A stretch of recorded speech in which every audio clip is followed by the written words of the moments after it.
Hi అండి అందరికీ welcome to VM Royals మా మదర్ ఫుడ్ వ్లాగ్స్. ఇవాళ మేము మీకు ద బెస్ట్ వేలో తందూరి చికెన్ని ఇంట్లోనే ఎలా తయారు చేసుకోవాలో చూపించబోతున్నాము. మీరు ఎప్పుడైనా రెస్టారెంట్స్లో దొరికేటువంటి అదే రుచితో ఇంకెంతో టేస్టీగా లెస్ ఆయిల్తో చేసుకోవాలి అనుకుంటే ఈ రెసిపీని ఫాలో అవ్వండి.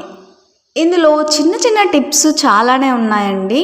అవి యాజ్ ఇట్ ఈస్ ఫాలో అయితేనే ద బెస్ట్ వేలో చికెన్ తందూరిని ఈజీగా చేసేసుకుంటారు.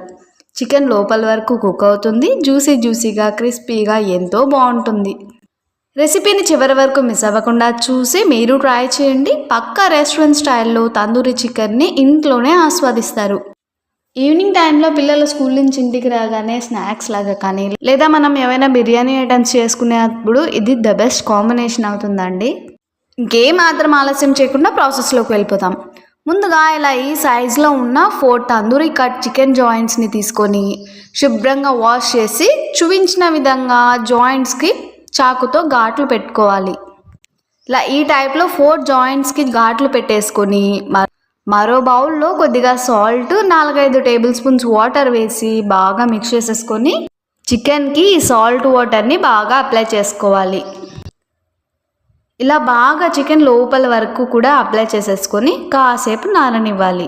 అలా నానబెట్టుకున్న చికెన్ని ఒక ప్లేట్లోకి తీసేసుకొని ఈ సాల్ట్ వాటర్లోనే 1 table spoon soya sauce, 1 table spoon chilli flakes, 1 table spoon వెల్లుల్లి పౌడరు, 1 టేబుల్ స్పూన్ మిరియాల పొడి, 1 టేబుల్ స్పూన్ జీలకర్ర పొడి, 1 టేబుల్ స్పూన్ కారము, 1 table spoon Kashmiri red chilli powder, table spoon crush చేసుకున్న kasuri methi, 1/2 table spoon salt, 2 table spoons oil వేసి ఈ మసాలాలన్నింటినీ కూడా బాగా మిక్స్ చేసేసుకోవాలి. దీంట్లోనే కొద్దిగా ఫుడ్ కలర్ కూడా యాడ్ చేసుకొని బాగా మిక్స్ చేసేసుకోవాలి. ఇలా ఈ టైప్లో బాగా మసాలాని మిక్స్ చేసేసుకొని ఈ మసాలాని చికెన్ జాయింట్స్కి అప్లై చేసుకోవాలి. ఇలా బాగా చూపించిన విధంగా చికెన్ లోపల వరకు కూడా ఈ మసాలా అంతా పట్టే విధంగా అప్లై చేసుకోవాలి. ఇలాగే మిగతా జాయింట్స్కి కూడా ఒక్కో దానికి మసాలాని అప్లై చేసేసుకొని బేకింగ్ ట్రేలో పెట్టేసుకోవాలి. ఈ విధంగా తందూరిని ట్రేలో అరేంజ్ చేసేసుకొని ప్రీహీటెడ్ ఓవెన్లో పెట్టి 200 డిగ్రీ సెల్సియస్లో అడ్జస్ట్ చేసుకొని 15 మినిట్స్ పాటు బేక్ చేసుకోవాలి.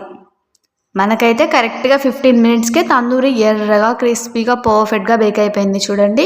ఇప్పుడు వీటిని బయటికి తీసి చూస్తే పీసెస్ చూస్తుంటేనే యమ్మీగా తినేయాలనిపించేలా ఉన్నాయి కదండి. వీటిపైన కాస్త కొత్తిమీర, కొద్దిగా చాట్ మసాలాని స్ప్రింకిల్ చేసేసుకొని ఆనియన్ స్లైస్, లెమన్ స్లైస్ కాంబినేషన్తో టేస్ట్ అదిరిపోతుందండి బాబు. ఇంకా మయోనీస్, కెచప్ వాటితో కూడా ద బెస్ట్గా ఉంటుంది. లోపల వరకు చికెన్ బాగా కుక్ అయిపోయి ఎంత పర్ఫెక్ట్గా ఉందో కదా. ఈ టైప్లో తందూరిని హ్యాపీగా ఇంట్లోనే మనకు అవైలబుల్లో ఉన్న ఇంగ్రీడియంట్స్తో చాలా టేస్టీగా చేసుకోవచ్చు. మరి మీరెప్పుడు ఈ టేస్టీ రెస్టారెంట్ స్టైల్ రెసిపీని బయట కొనే పని లేకుండా రుచిగా చేసుకొని తృప్తిగా ఆస్వాదిస్తారు? మీరు ట్రై చేశాక మీకు ఎలా కుదిరిందో కామెంట్ చేయండి.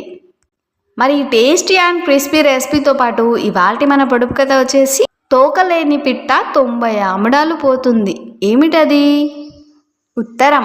మన వంటలు నచ్చిన వారందరూ కూడా లైక్ చేసి తెలిసిన వాళ్ళందరికీ షేర్ చేయండి. కొత్తగా చూసే వాళ్ళైతే మన ఛానల్ని సబ్స్క్రైబ్ చేసి పక్కనే ఉన్న బెల్ ఐకాన్ని క్లిక్ చేయండి. అప్పుడే మన టేస్టీ రెసిపీస్ అన్నీ కూడా మీకు నోటిఫికేషన్ రూపంలో వస్తాయి. అలాగే ఇన్స్టాగ్రామ్, ఫేస్బుక్ పేజ్ని కూడా విజిట్ చేసి లైక్ చేయండి.